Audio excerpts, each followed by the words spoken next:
sometimes, I think you see a lot of this on the right. You have people coming week after week to school board meetings. And that is really different. Showing up week after week to school board meetings and learning how to work those meetings and learning who to vote for and who to vote against, that's really different than a one-off showing up at a Saturday protest. Welcome to the East Anchorage Book Club podcast. I'm your host, Andrew Gray. A couple years ago, while I was deployed with the Alaska Army National Guard, I heard an interview on Chris Hayes' podcast, Why Is This Happening? The guest was a political science professor from Tufts University named Eitan Hersh, who had just written a book called Politics is for Power: How to Move Beyond Political Hobbyism, Take Action, and Make Real Change. After I read that book, I made a commitment that once I was home in Alaska, I was going to put the principles of the book into action. I started off by attending my community council meetings, which led to my attending assembly meetings, which ultimately led to the start of this very podcast. So it is a great honor to welcome Eitan Hersh as a guest, since he is indirectly responsible for so many things that my friends and I have been working toward. Eitan participated via Zoom from his home in Brookline, Massachusetts, and we had 18 people on the call. So you will hear me reference questions from the chat, and one attendee will unmute and ask her own question.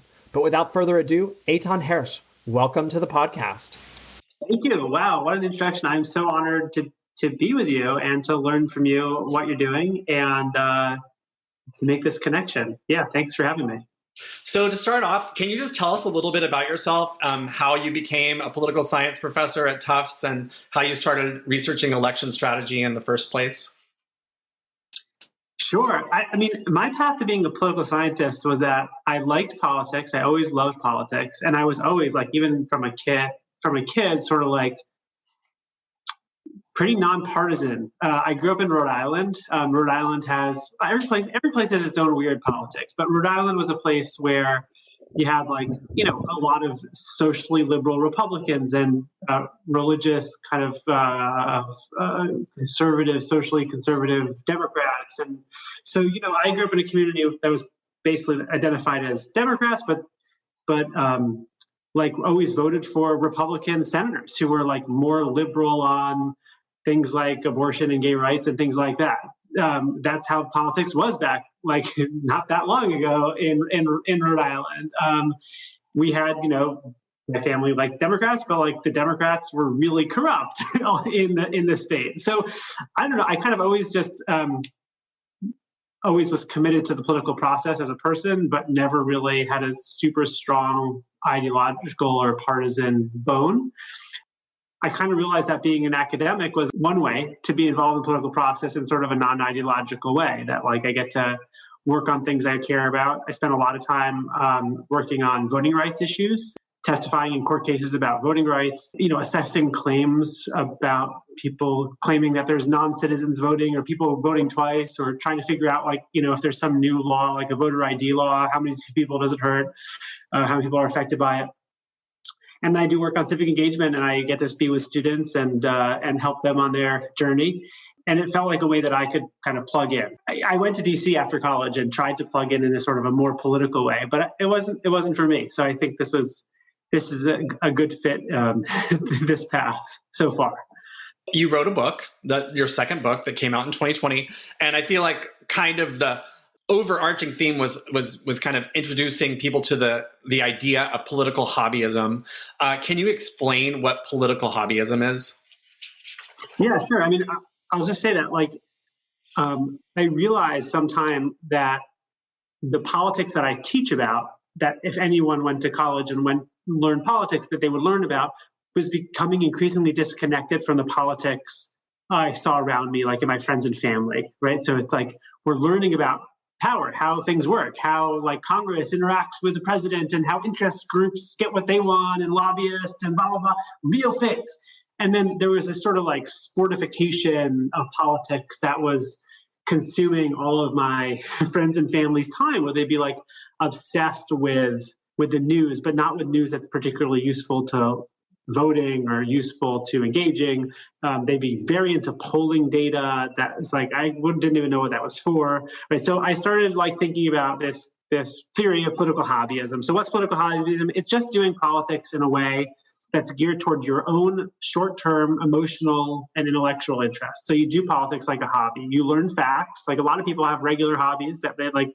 The thing they do is like they learn a lot of facts about, I don't know, history or sailboats or whatever it is. Or they engage in a sort of like a practice of politics that's really not geared toward anything but sort of self-expression. You see this on social media all the time.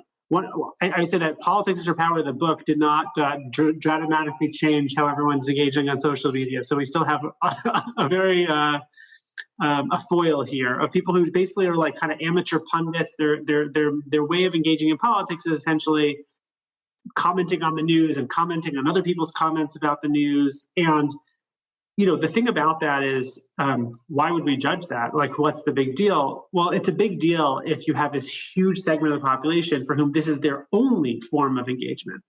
That it's not like they're doing this on top of being an involved community person. They're doing it instead of.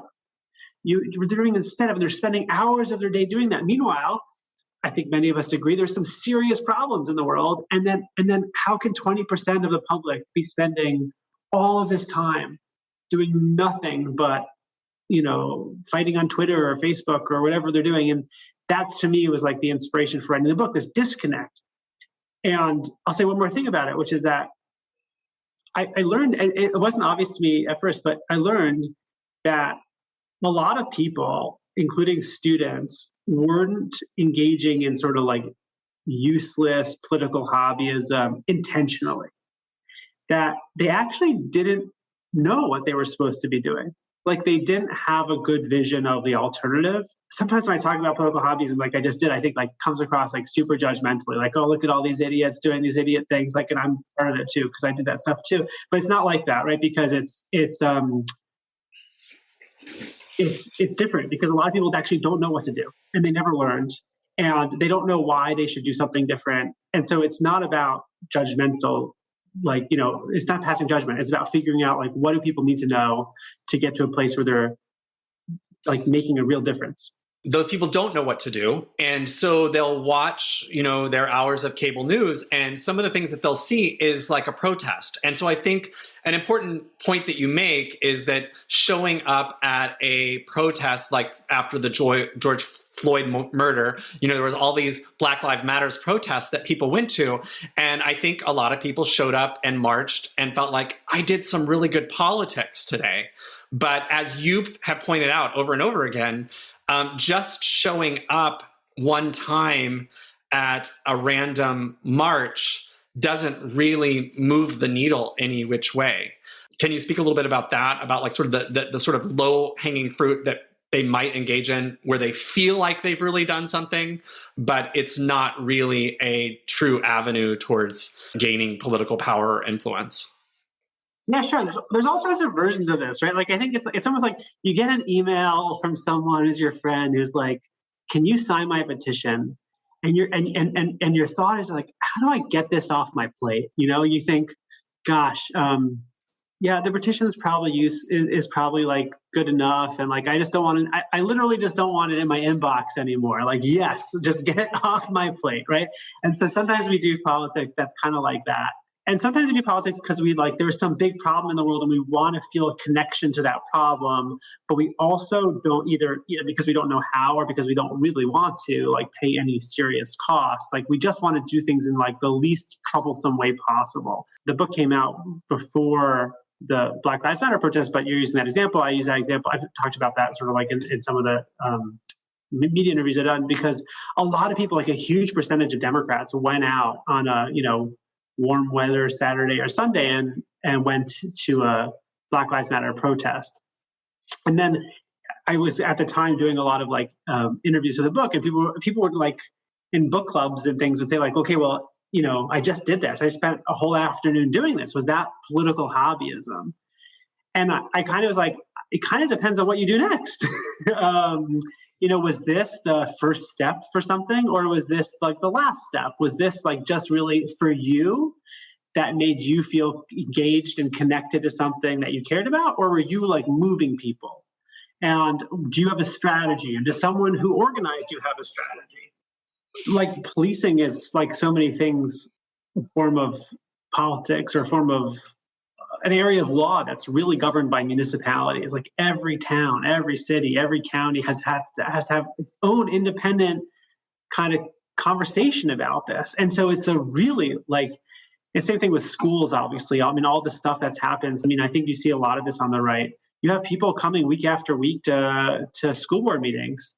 And that is really different. I mean, showing up week after week to school board meetings and learning how to work those meetings and learning who to vote for and who to vote against, that's a really different than a one-off showing up at a Saturday protest, right? I mean, if you just think about those two, things. I mean, think about a weekend protest that's like Black Lives Matter, we want police reform, and then you're done. You don't show up to anything else, right? And that, obviously that's not what everyone did, but that's what a lot of people did.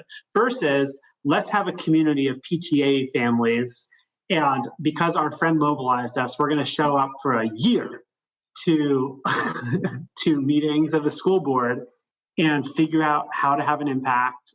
Like that's a really different form of politics. I mean, forget the ideological. Right. Well, I'm going to jump ahead and just say that that's something that comes up towards, a lot, is that you make the point that the left likes to think of themselves as the pioneers of grassroots political organization, but it's not true. The right has got this down to a science. They're so good at it.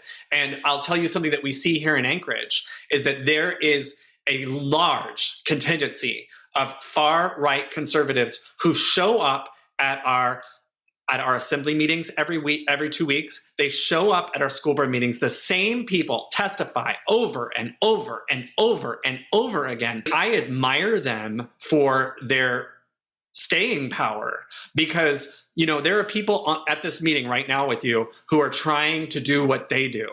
And honestly, I work a full-time job. I can't stay there till midnight on a Tuesday night. So I think those of us on this call, those of us in Anchorage have seen it, that the right has a way of getting people to do things that they don't want to do, that the left has not learned how to do yet.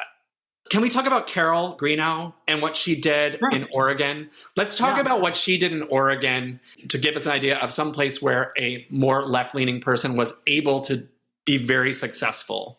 There's an area in Oregon, a county Oregon, that just has a very successful neighborhood leader program. And so this actually started as a national program through the Democratic National Committee, but it was really sort of taken up in this place in Oregon. One of the reasons it was taken up so successfully is because they have like exclusively vote by mail in Oregon. They've had it for longer. A bunch of states now have it, but they had it for longer than anyone. And what their neighborhood leader program did is basically a hierarchy of neighborhood leaders from like a real neighborhood, like, I don't know what it was, 20 or 50 households or something like that. And then there's like sort of leaders for leaders, and you can, it's sort of like leader of tens and leader of hundreds and whatever. But in practice, what it is like Carol and people like her are assigned to some households in their actual neighborhood. And it's as simple as every single election, whether it's state or local or federal, Carol goes around to these doors and talks to voters about who to vote for. Like here, she says, here are the endorsed candidates of the Democratic Party. Do you want to talk about it? Do you want to talk about it? And some of the leaders don't always agree with the slate. They say, okay, so here's what I'm voting for. Here's why the party chose someone else, but I think this person's great. And the reason why what Carol's doing is special and different from canvassing that many people have done is the repetition. That the first time she walked to these 50 people's doors, she was a stranger to them. But and it's awkward because when you're canvassing strangers, it's always kind of awkward. But then when the second and the third and the fourth time, now they expect it. They're like, oh, when is Carol coming to talk through my ballot with me? This person comes in, year out. And what is it? If you think about the time commitment for that, whatever, it's 50 doors, but and it's twice a year, say, it's not a massive time commitment. It's the repetition. It's oh yeah, this person is relying on me to walk me through my ballot, right? A block in this direction is an abortion clinic here where I live, and every single day, I mean, we're not in Alaska, but we have we have winters. There's still snow on the ground here. And rain, snow, doesn't matter. There are 3 or 4 pro-life protesters out at that clinic every single day. Every single day. I mean, in hail and rain and all that. I think one time right after the 2016 election, I once saw some counter protesters from the left, but that's it. Maybe 2 days out of the last 10 years, there's been pro-choice people there, and 99.9% of the time, every single day. And there's pro-life protesters there. And, you might just say, oh, what are they doing there? Like praying? Are they praying? Is that what they're doing? Like, who are they getting anyone? But, and what a time commitment that is, right? I mean, but the repetition of being there every day is not just symbolic gesture. I mean, we're in a 90% plus Democratic place. They're probably not moving voters. That's not the goal. But are they moving potential recipients of the services of that place? And is there regularity in there meaningful? Yeah. Like the fact that they're there every day means something. And the fact that Carol kind of comes to your election, to your door every single election means something. And you can see what's happening on the left right now, like versus in 2020, right? Democrats won their election in 2020. After Georgia, they got their big win. And they, for the most part, compared to before 2020, are just sort of sitting back now. They're not showing up at that school meetings. They're not in the resistance groups that they were in.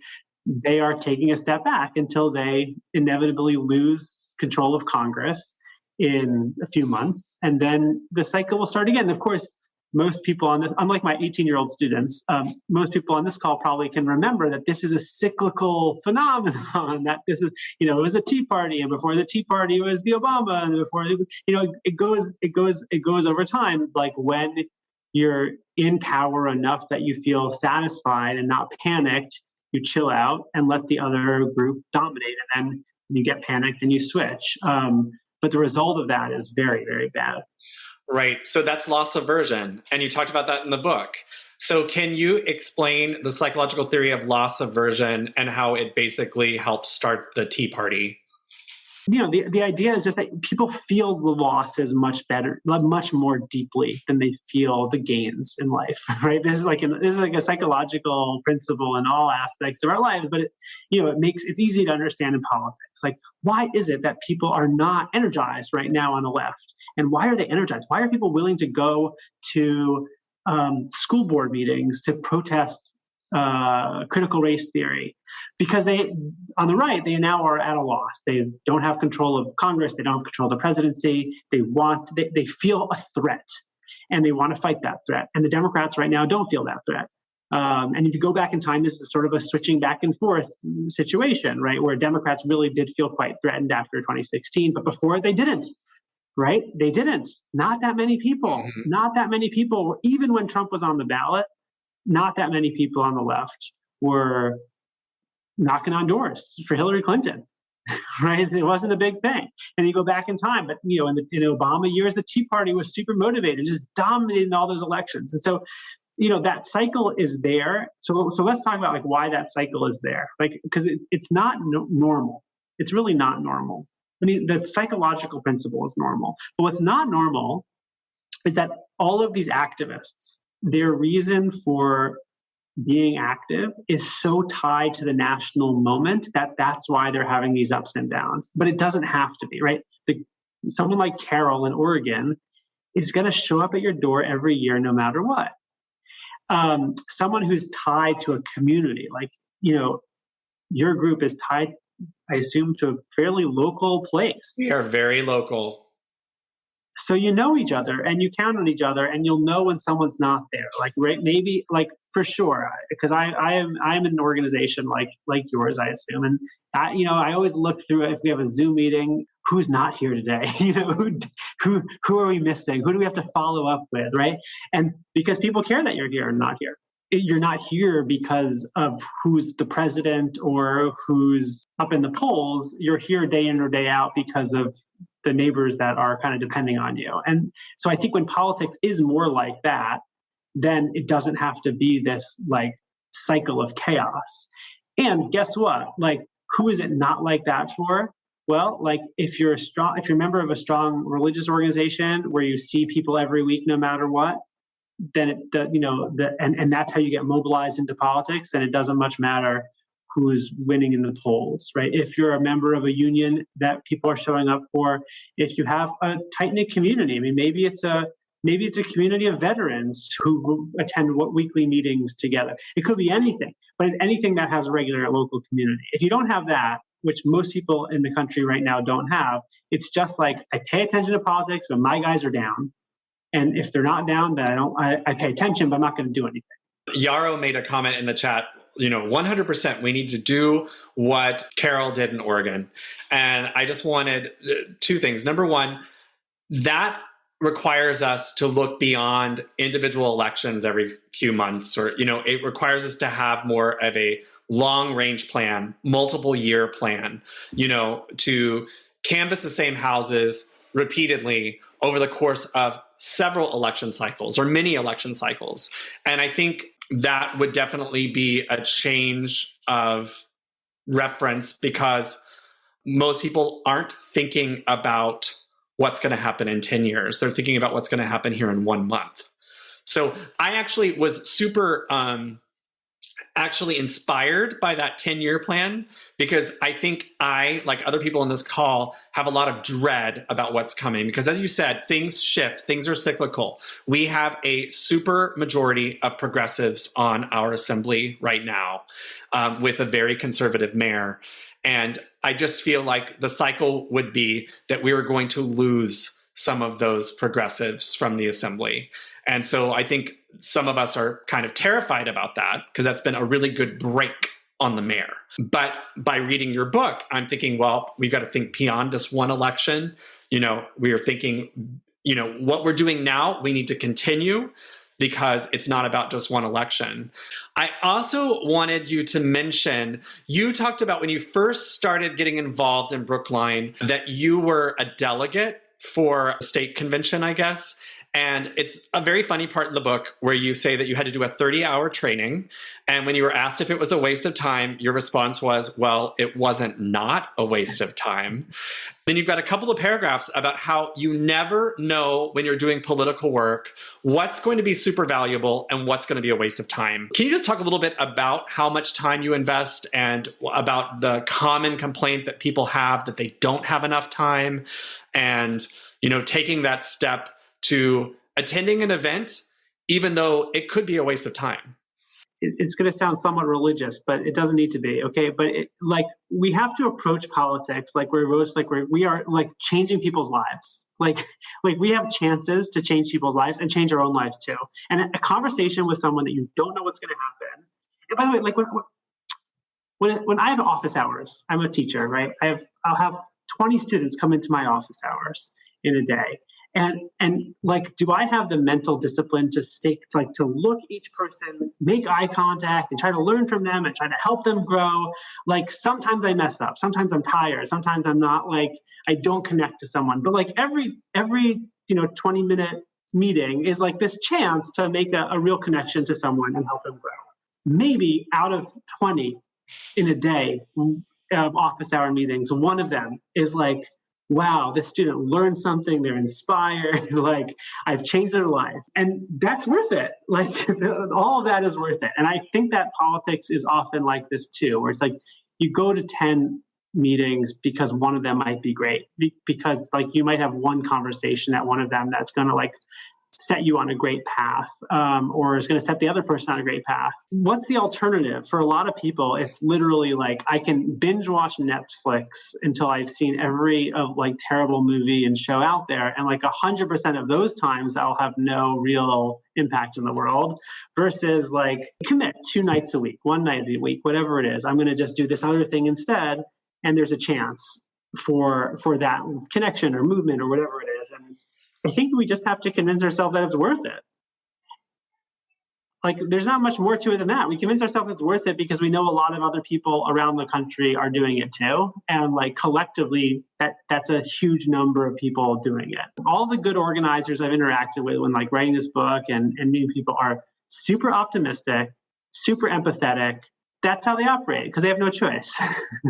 I think the most difficult thing, the thing that's scary for most people and is scary for me, is door-to-door canvassing. I want you to talk about canvassing, but I think a good place to start is to kind of talk about Proposition 8 in California and Dave Fleischer and his strategy of deep canvassing and how that type of canvassing differs from what most people are familiar with, which is showing up at a door with a script and basically reading your script to a random stranger. And I guess maybe talk about why that sort of canvassing is not as successful or meaningful. And, I don't know.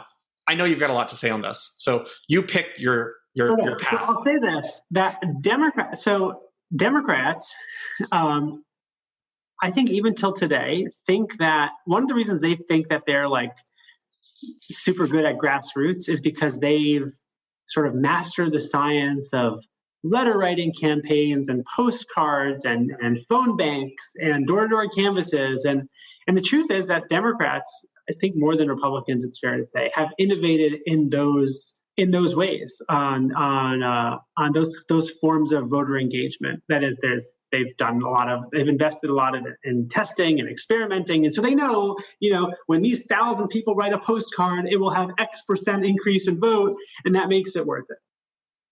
The problem is that even though those strategies are all useful in that they move votes, they're all basically a Band-Aid solution to something that Republicans are much better at, which is that anytime you're having any contact with a voter who you've never met before, you're basically doing not such a good thing, right?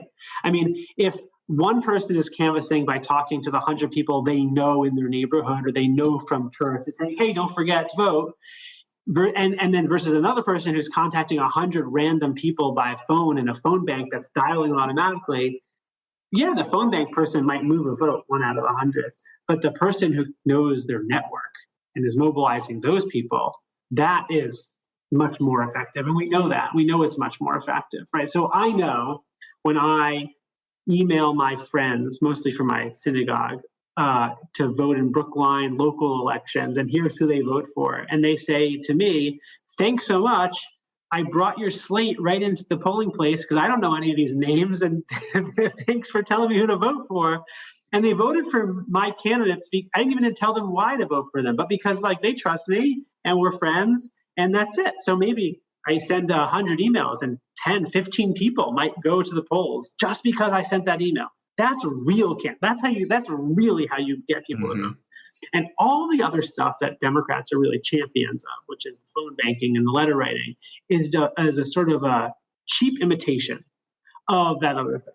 The context here is that that's what Democrats have mostly been doing, this cheap imitation of contacting people they never heard of before.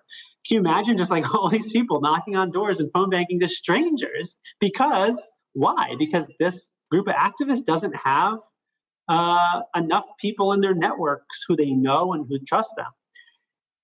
So that's what Democrats were using this kind of strategy for a long time, and including in this big election for an anti-gay marriage thing in California. And the story is that this guy, Dave Fleischer, who is the civic engagement director at the LA LGBT Center, had this moment after Democrats lost, or pro-LGBT voters lost this, that he needs to figure out why people didn't vote his way. Who are all these people who are voting against gay marriage? And so Fleischer started going around door to door to people who he knew they were voting against him. And he basically said, hey, here's my story.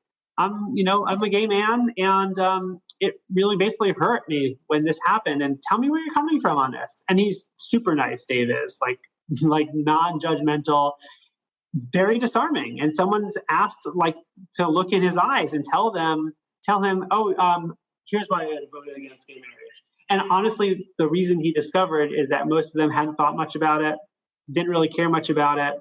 They just that's it. They didn't know much about it. And then when he forced them to think about it, that, they know people in their own family and their own friends who maybe are gay, or they see him, this nice person in front of them who's gay, and they say, oh, shit, I made a mistake, or I would do it differently. And what Dave's discovered is essentially that if you're in a situation where you can only talk to strangers because you don't have a deep network in your community, you have to try to create the personal relationship as much as you can when you're talking to someone. You can't just read a script that is just sort of bland. You have to tell someone a story and have them empathize with you and have them understand why you're spending your time doing that. And in order to do that, you also have to, as the canvasser, open yourself up to that other person and let them convince you a little bit where they're coming from. I say, as I write about in the book, this is good politics because it works. It's better than bland canvassing. I think it's also just, when you see people do this and when you do it yourself, it is really has an impact on your life like no canvassing would ever have, right? No regular canvassing would ever have.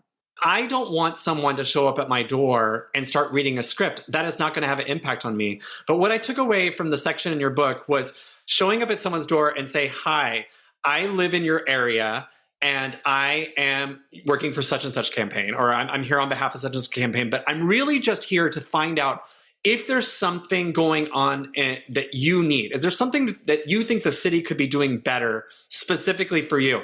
And literally just asking them questions and just listening. Because something that was mentioned in the book was that even if you don't say anything to them, and even if they only tell you problems, they will remember that someone from Meg Zolotel's campaign showed up and listened to them.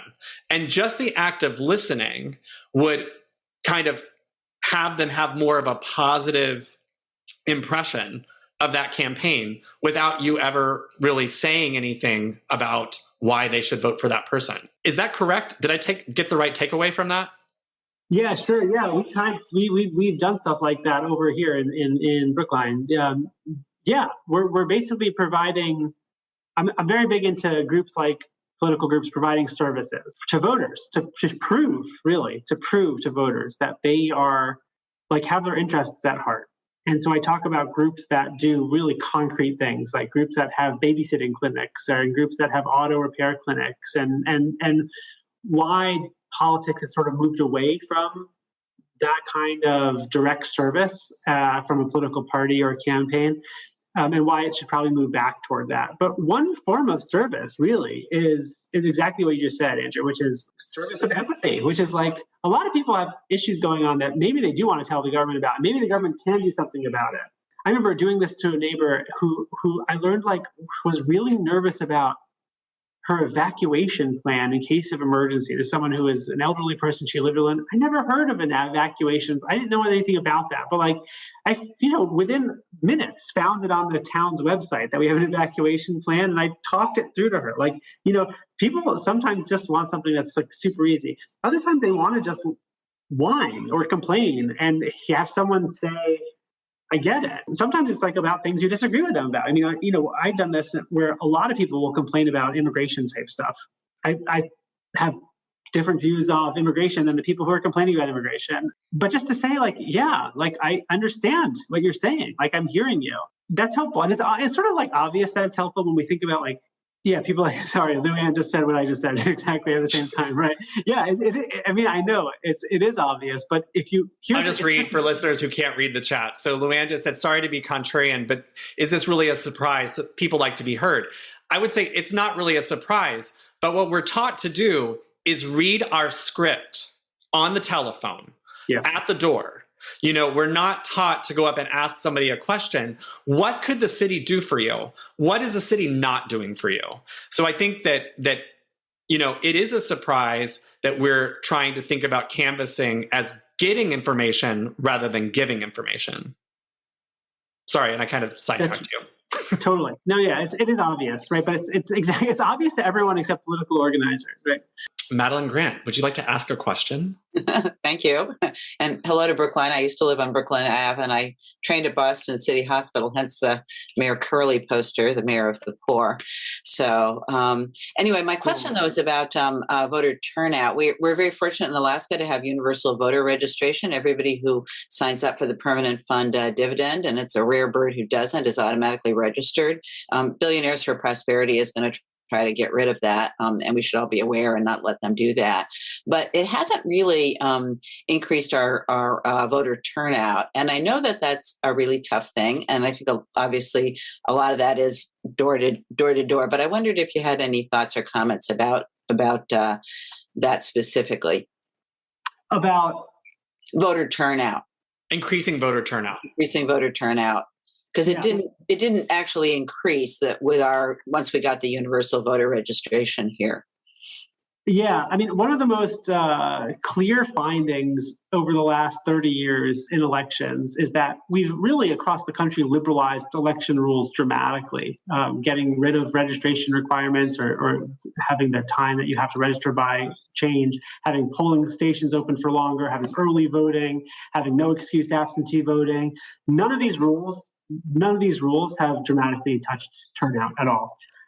There's a couple of ones that have slight effects, like same-day registration has had some positive effect, but we're talking about percentage point type effects. Like there's really, even though elections have become much more easily accessible to people, there hasn't been changes in turnout. So what does that mean? It means that the reason that people are not voting, for the most part, are not logistical barriers. That's not the reason that people are not voting. The people are not voting because they don't know who to vote for. They don't care, or they don't think it matters, and no one's asked them.